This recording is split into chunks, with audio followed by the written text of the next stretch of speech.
તો જય માતાજી, હું દિલીપસિંહ સોઢા વાવ.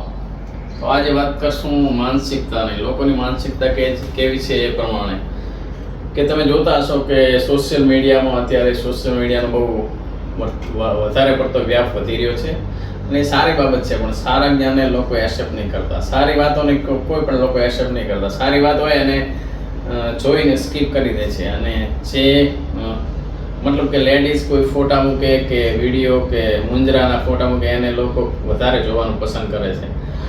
ધારો કે કોઈ પણ લેડીઝ ફોટો મૂકે એટલે એના લાઈકો, વ્યૂ, કોમેન્ટો એ બધું વધારે હશે, મિલિયનમાં હશે. કોઈ સારો માણસ, સજ્જન માણસ, ધારો કે વિકી ત્રિવેદી, પછી સારા કવિઓ, રઈસ મનિયાર, મનીષ રૈયાર, એવા બધા સારા માણસો જે કેએલ રાજપૂત કે એવા બધા સારા માણસો જે પોસ્ટો કરશે ને એમને લોકો લાઈક કે ફોલો કે એવું નહીં કરે, ના એમને રિસ્પોન્સ એટલો આપશે, એમનો જોઈને ડાયરેક્ટ સ્કીપ કરી નાખશે. એટલે દેશમાં જ્ઞાનની જરૂર નહીં, અજ્ઞાનની જરૂર છે. લોકો નગ્નતાને વધારે મહત્વ આપવા માંડ્યા છે, જે સમય માટે બહુ ખરાબ છે. ભવિષ્યમાં આવી રીતે ચાલ્યું તો બહુ ખરાબ સમય આવશે. કળિયુગ છે એટલે હાલ કળિયુગ છે, પણ પછી અમુક સમય પછી કળિયુગ ચરમસીમાએ પહોંચી જશે.